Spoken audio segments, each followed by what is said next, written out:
6,057 genomes, 898 communities, every state in Mexico. When researchers finally placed that enormous map of DNA beside the country's archaeological and colonial history, the result did not produce one Mexican origin. It revealed dozens of connected histories hiding beneath a single national name. For generations, the genetic story of Mexico was usually reduced to one familiar equation. Indigenous people plus Spanish settlers created the modern Mexican population. That equation contains part of the truth, but it hides almost everything that makes the story extraordinary. It treats indigenous Mexico as one population, Europe as one population, and the centuries after the conquest as one uniform mixing event. The genome shows the opposite. Indigenous ancestry in Mexico contains deep regional divisions. European ancestry arrived unevenly and was strongly shaped by sex and social power. African ancestry spread farther than many historical accounts suggested. Asian ancestry crossed the Pacific through colonial trade routes. Even within one city, two people who both identify as Mexican can carry remarkably different combinations of those histories. The first surprise was not that modern Mexicans are genetically mixed. Historians already knew that. The surprise was how much ancient structure survived underneath the mixture. In a nationwide genomic project, scientists sampled people from rural and urban communities across all 32 states. When they isolated the sections of each genome inherited from indigenous American ancestors, those sections still followed the geography of pre-Hispanic Mexico. DNA connected people to regions associated with the Maya, Oaxaca, Central Mexico, the Gulf Coast, Western Mexico, Northern Mesoamerica, and the deserts of the North. Colonial borders, modern highways, and national identity had not erased those older patterns. That result changed the central question. Scientists were no longer asking what percentage of a Mexican genome was indigenous or European. They were asking which indigenous history, which European history, and which route of migration had created each regional population. The answer turned Mexico into a genetic mosaic rather than a blended average. The deepest layer began with the peopling of the Americas. The ancestors of indigenous Mexicans ultimately descended from populations that moved from Northeast Asia into Beringia and then entered the Americas near the end of the last ice age. Once south of the continental ice sheets, those founding populations expanded rapidly and separated into branches. For a long time, broad genetic models made that expansion look almost like one great southward movement. Data from Mexico showed that the reality was more complicated. The land that later became Mexico was not merely a corridor used by people moving toward South America. It became a major center of population separation, movement, and reconnection. A study of more than 1,000 indigenous individuals, representing 60 of Mexico's 68 officially recognized ethnic groups when new and previously published data were combined, found a genetic map strongly shaped by mountains, deserts, coastlines, and ancient ways of life. Populations from Arido-America in the north separated clearly from many populations of Mesoamerica farther south. Even within Mesoamerica, genetic relationships often mirrored physical geography. Communities divided by mountain ranges could remain distinct for centuries, while populations connected by coasts or trade routes shared detectable ancestry. Researchers estimated that major Arido-American and Mesoamerican population branches diverged roughly 4,000 to almost 10,000 years ago. That broad period overlaps with the spread of settled farming in Mesoamerica, but the result does not mean agriculture created one clean genetic split. Farming changed population size, mobility, and contact. Some groups became more sedentary. Others remained mobile hunters and gatherers in northern environments, where intensive farming was more difficult.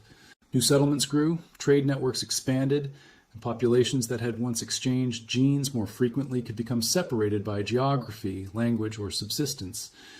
This is the first major reason the old story failed. The indigenous foundation of Mexico was never one foundation. A Maya genome from the Yucatan Peninsula, a Zapotec genome from Oaxaca, a Nahua genome from central Mexico, and a Raramuri genome from the north do not represent interchangeable versions of the same ancient population. They share deep indigenous American ancestry, but thousands of years of separation, movement, population bottlenecks, and local adaptation produced measurable differences between them. The differences can be so strong that genetic variation inside Mexico sometimes reflects distance almost as clearly as a map. Researchers studying indigenous populations found northern, southern, and Maya-related clusters, but even those categories are only broad summaries. Individual communities possess rare lineages and genetic variants shaped by their own history. Two indigenous groups living within the same modern country can be more genetically separated than outsiders expect because the word Mexican is recent, while their population histories are ancient. Maternal DNA provided another clue. Mitochondrial DNA passes primarily from mothers to children, allowing researchers to follow maternal lineages through time. Studies of Mazawa and Zapotec communities found both populations carried major Native American mitochondrial branches, yet they shared no complete mitochondrial sequences in the dataset. The Zapotec clustered more closely with populations stretching from central Mesoamerica toward Central America, while the Mazawa showed different connections, including affinities extending toward the greater Southwest and parts of South America. This did not mean one group came directly from a modern population in another region. It revealed that ancient maternal movements through Mexico were not uniform. Then ancient DNA added a more dramatic reversal in the broader Maya region. Genomes from individuals who lived in what is now Belize showed that people present more than 7,000 years ago were only distantly related to many present-day Maya-speaking populations. After roughly 5,600 years ago, a new movement of people from the south made a major genetic impact, contributing more than half the ancestry of later individuals in that ancient sample. The incoming ancestry was related to present-day Chibchan-speaking populations found from Costa Rica into Colombia. Its arrival occurred near the early spread of maize horticulture and forest clearing in the region. That discovery did not prove that Maya civilization came from one migration or that culture arrived ready-made from the south. Civilizations are not carried inside one gene. It showed that the people of the region changed before the famous Maya cities reached their height. The population history of southeastern Mexico and northern Central America included movement in more than one direction, and farming could spread alongside significant migration without creating a complete replacement. The later Maya world emerged from older local ancestry, new southern ancestry, continued contact, and centuries of cultural development. Ancient DNA from Chichen Itza revealed a different kind of continuity. Researchers sequenced 64 young individuals buried near the sacred cenote, all of whom were male. Several were close relatives, including 2 pairs of identical twins. The discovery became famous because twins hold a powerful place in Maya mythology, but the population result was equally important. Present-day Maya people in the region showed substantial genetic continuity with the ancient individuals. The conquest brought catastrophe, disease, and demographic collapse, but it did not erase the descendants of the people who had lived there. The comparison also detected differences at immune-related regions of the genome. Those differences may reflect natural selection after European contact, when diseases such as smallpox, measles, and other infections killed enormous numbers of indigenous people. Survival did not leave every part of the genome unchanged. The people remained connected to their ancestors, but some genetic variants became more or less common as populations passed through one of the greatest biological disasters in human history. This brings the story to the event that transformed every layer above it, the Spanish Conquest. Soldiers, settlers, administrators, missionaries, enslaved people, merchants, and migrants entered New Spain after the early 16th century. Indigenous populations suffered warfare, forced labor, displacement, famine, and devastating epidemics. Entire communities lost most of their population within generations. At the same time, survivors, newcomers, and people of mixed ancestry created families under a colonial system that classified them through categories such as Spanish, Indigenous, African, and many forms of caste mixture. Modern DNA preserves that colonial inequality in a pattern that appears when scientists compare different parts of the genome. The Y chromosome, maternal ancestry, showed the reverse emphasis. This is why a person's autosomal ancestry estimate can never tell the complete colonial story. The same overall percentage can hide very different histories on the maternal and paternal sides. The genome also showed that there is no national mestizo profile. In the Mexican Biobank, researchers genotyped more than 6,000 people from nearly 900 communities. Indigenous ancestry was generally higher in central and southern states, while European ancestry tended to increase toward the north, but local histories created many exceptions. Oaxaca and the Maya region preserved particularly high levels of indigenous ancestry. Northern regions often carried higher European proportions. The Gulf, Pacific Coast, Center, and West each displayed their own mixture patterns. A separate study of more than 140,000 adults in Mexico City found that the city itself contained tremendous variation. On average, the sequenced group carried mostly indigenous Mexican ancestry, followed by European and a smaller African component. But those averages disguised individuals with very different proportions. The indigenous sections of their genomes traced mainly to central Mexico, with important contributions from southern and southeastern regions. Mexico City was not one genetic population. It was a meeting point for migration from across the country. The second story hidden by the old model was African ancestry. Colonial histories often placed Africans at the edge of Mexico's national narrative, as though the slave trade affected only the Caribbean, Brazil, or the future United States. In reality, enslaved Africans were brought to New Spain in large numbers from the 16th century onward. They worked in mines, sugar production, ranching, workshops, ports, domestic service, and military units. Free African-descended communities also formed, and people of African ancestry mixed with indigenous and European populations across many regions. Genomic research found West African ancestry in every Mexican state, sampled by the nationwide biobank. Its proportion was usually smaller than indigenous or European ancestry, but its wide distribution mattered. It showed that African history was not confined to a few isolated coastal communities. Veracruz, Guerrero, and the Costa Chica remain especially important centers of Afro-Mexican identity. Yet African genetic contributions traveled inland through labor systems, cities, military service, family formation, and later migration. The colonial demographic signal also revealed strong founder effects in African ancestry. A relatively limited number of ancestors contributed to later populations, and their descendants expanded in different regions. That history can make certain genetic variants more common in one area than another. It also demonstrates why a small ancestry percentage should never be mistaken for a small historical importance. Percentages measure inherited DNA, not suffering, culture, labor, or influence. The third hidden layer came from across the Pacific. From the 16th to the early 19th century, the Manila galleons connected the Philippines and other parts of Asia with Acapulco. Ships carried silk, porcelain, spices, silver, sailors, servants, enslaved people, merchants, and migrants. Colonial records often place people from many Asian origins under broad labels that blurred whether they came from the Philippines, China, Japan, South Asia, or elsewhere. Some remained in Mexico and formed families with indigenous, African, and European descended communities. The Mexican Biobank detected small East Asian ancestry proportions in almost every state, reaching the highest level in Guerrero in that dataset. It also identified smaller South Asian-related signals in many regions. The researchers cautioned that these traces may reflect more than one period. The Manila galleon trade, later Chinese and Japanese migration, and other movements during the 19th and 20th centuries. Still, the geography of the strongest signal along the Pacific coast fits the history of Acapulco as the American end of a global route. This Asian ancestry is usually a small percentage, but it rewrites the mental map of colonial Mexico. New Spain did not face only east toward Europe and Africa across the Atlantic. It also faced west across the Pacific. Mexico became the central exchange point linking the Americas with Manila, where goods and people from across Asia entered a Spanish imperial network. Some Mexican families therefore carry genetic evidence of a connection that crossed the largest ocean on Earth, centuries before modern globalization. The source material for this story often describes Filipino and Chinese immigrants as if they formed one simple community.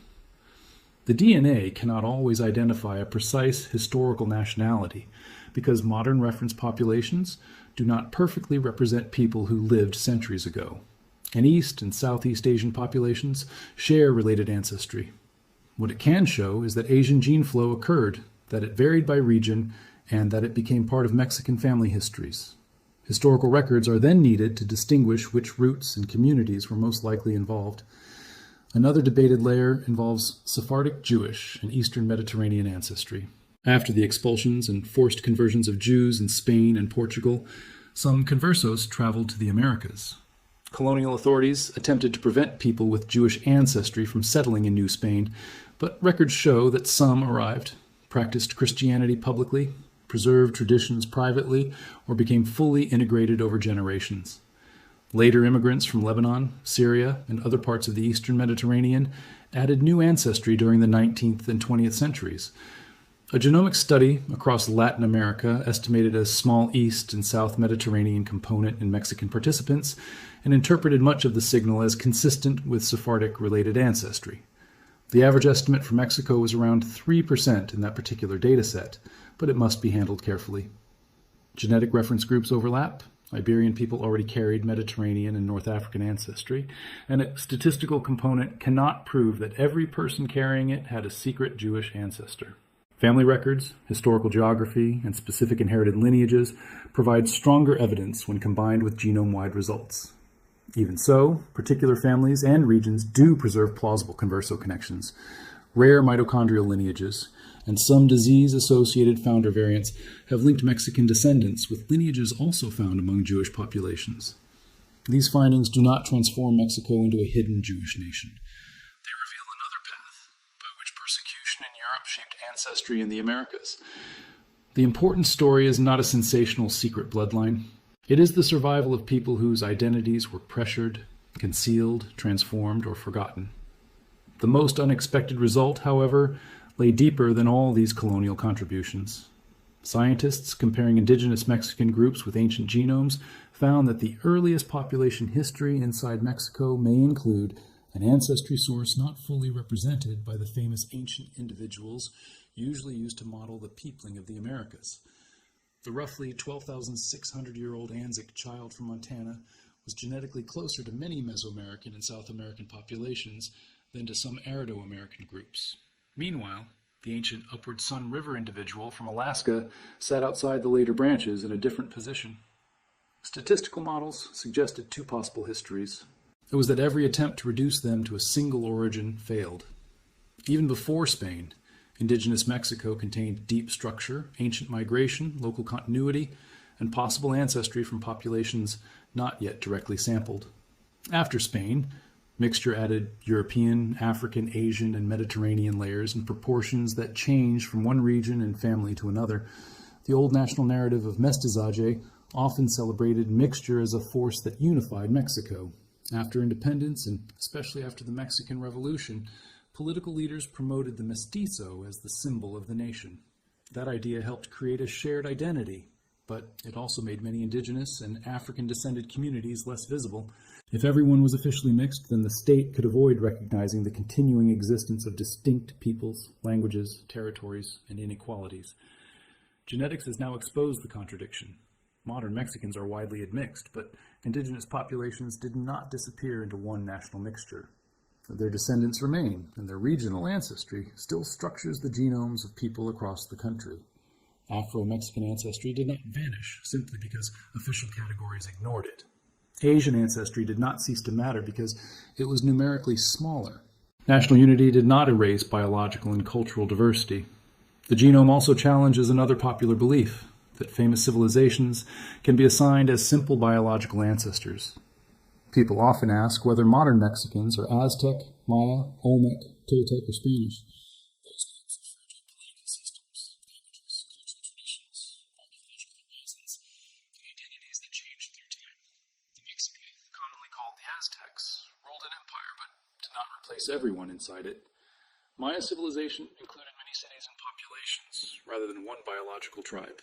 The Olmec world flourished thousands of years ago.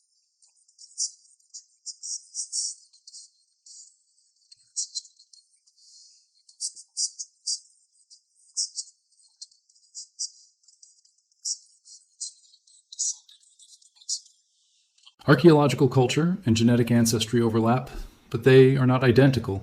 Languages can spread without mass replacement. Empires can rule populations that remain genetically distinct. People can adopt identities while retaining older ancestry. The regional pattern has practical consequences beyond history. In 2026, researchers using Mexican Biobank data showed that medically relevant genetic variants differ sharply between Mexican regions because both ancestry proportions and specific indigenous source populations vary. Variants associated with drug metabolism, disease risk, and other clinical traits cannot be predicted accurately by treating all Mexicans or all Hispanics as one category. A guideline built mainly from European datasets may miss variants that are important in Oaxaca, the Yucatan, central Mexico, or the north. This does not mean ancestry determines health or destiny. Environment, Income, diet, discrimination, access to care, and individual variation remain crucial. It means medical genetics becomes less accurate when it ignores the histories carried inside local genomes. The same regional structure that tells the story of migration also affects which variants researchers are likely to find and how useful a genetic test will be for a particular patient. Consumer ancestry tests often flatten this complexity. A result may display indigenous Americas, Mexico, Spain, Portugal, Sub-Saharan Africa, East Asia, or Sephardic Jewish ancestry as clean percentages. Those labels depend on reference panels and company algorithms. A person can receive different estimates from different companies because each one defines populations differently. Small percentages may change after a database update. Regional indigenous ancestry is especially difficult to assign when many communities remain underrepresented or when companies use broad national categories. Academic studies do not escape limitations either. Sampling can miss remote communities. Modern reference populations are not perfect substitutes for ancient people. Statistical models depend on assumptions about population splits and migration. Ancient DNA preservation in Mexico is difficult because heat and humidity destroy genetic material. Many archaeological regions still have few genomes. The nationwide biobank is a major advance, but 6,000 participants cannot capture every community in a country of more than 100 million people. Ethics matter as much as technology. Indigenous DNA has often been collected by outsiders who controlled the samples, publications, and benefits. Communities may view ancestry, burial remains, and biological material through cultural and spiritual traditions that do not match laboratory assumptions. Responsible research requires informed consent, collaboration, transparent data use, and respectful decisions about ancient remains. A genome is scientific evidence, but it is also a person and a community's heritage. This is especially important because genetic findings can be misused. Regional differences do not create biological hierarchies. No ancestry makes someone more intelligent, civilized, authentic, or Mexican. Most human genetic variation exists within populations, and national identity cannot be measured by a DNA percentage. An indigenous person with some European ancestry does not become less indigenous. A mestizo with high indigenous ancestry does not automatically belong to a specific indigenous nation. Culture, community, language, family, and lived history matter. The strongest conclusion from Mexican genetics is therefore not a percentage, it is a structure. At the deepest level are the descendants of the first peoples of the Americas, followed by ancient regional separations and migrations inside Mexico and neighboring lands.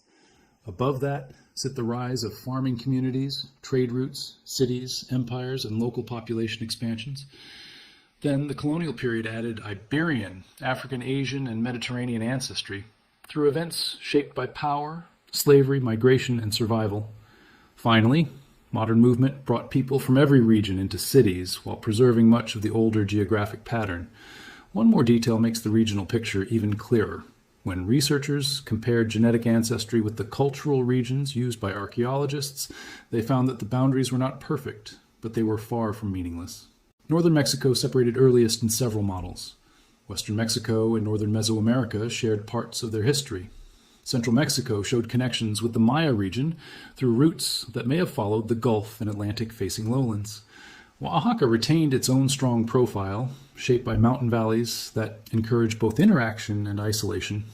These results do not turn archaeological regions into biological tribes. They show that roads, rivers, coastlines, farming zones, and political networks influenced who met, married, moved, and remained apart. Population size estimates added a second timeline. Indigenous ancestry in some regions expanded during periods when major cities and states were growing, then declined sharply after European arrival. The fall was strongest in central and northern Mesoamerica, where colonial rule, epidemic disease, forced resettlement, and labor extraction struck dense populations. Oaxaca and the Maya region also suffered. But later, genetic signals suggest renewed growth among surviving indigenous lineages. European ancestry experienced its own founder effects because a limited number of settlers contributed disproportionately to later generations. African ancestry showed even stronger regional founder patterns, reflecting forced migration followed by local expansion. This matters because modern ancestry percentages can look stable while the populations behind them change dramatically. A community may retain a high indigenous proportion even after losing most of its people if the survivors later recovered in number. Another region may show high European ancestry, not because millions of Europeans arrived, but because a smaller male-biased settler population left many descendants. Genetic proportions record reproduction, not a simple census. To read them correctly, researchers must place every number beside archaeology, colonial documents, language, geography, and the unequal conditions under which families were formed. Without that context, the same DNA result can be turned into a misleading story of replacement, purity, or voluntary blending that the evidence does not support. Across the country, return to the nationwide map. 6,057 genomes from each.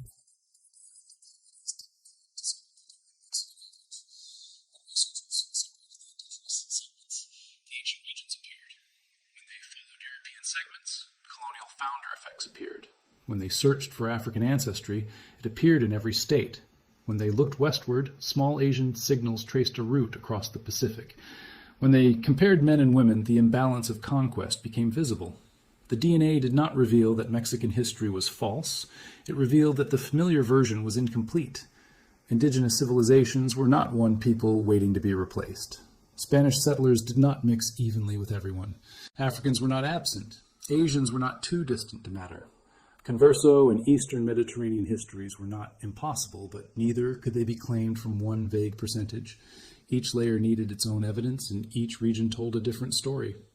That is why there is no single genetic origin of Mexicans. The nation was created politically in recent centuries, but the populations inside it carry histories extending back thousands of years. Some families preserve strong Maya region ancestry. Others connect more deeply to Oaxaca, central Mexico, the north, the Gulf, or western Mexico. Many carry Iberian paternal lines and indigenous maternal lines shaped by colonization. Some carry African ancestry inherited from people whom national history once ignored. Some carry Asian traces from sailors and migrants who crossed the Pacific. Many carry several of these histories together. The final mystery remains buried in the parts of the map scientists have barely sampled. More ancient genomes from northern Mexico may clarify the unexplained ancestry suggested in Arido-American populations. More genomes from early Mesoamerican sites may reveal whether farming spread mainly through people, ideas, or both in different regions. Colonial cemeteries may identify individual Africans and Asians whose written names were lost. Community-led studies may preserve genetic knowledge while giving descendants control over how their history is told. Mexico's genetic origins were never one story because Mexico itself was never one population. It was a bridge, a homeland, a meeting place, and sometimes a battlefield between peoples arriving from different directions. Its mountains protected local lineages. Its coasts opened routes to two oceans. Its cities gathered migrants. Its colonial system forced unequal mixture. Its communities survived demographic collapse and carried ancient ancestry into the present. The most powerful evidence is not found in a claim that one civilization secretly created modern Mexicans. It is found in the persistence of diversity. After migrations, empires, epidemics, slavery, conversion, and political attempts to create one national identity, the genome still remembers the regions. It remembers mothers and fathers differently. It remembers the Atlantic and the Pacific. It remembers populations that written history minimized, and perhaps even ancient branches for which no direct skeleton has yet been sequenced. Scientists did not finally reveal one place where Mexicans came from. They revealed why that question had always been too small. The real origin is a layered map of indigenous continuity, ancient movement, colonial inequality, global migration, and local survival. Every Mexican genome carries only one personal version of that map, but together the genomes reveal a country whose deepest history was never hidden by absence. It was hidden by the assumption that one answer could explain everyone.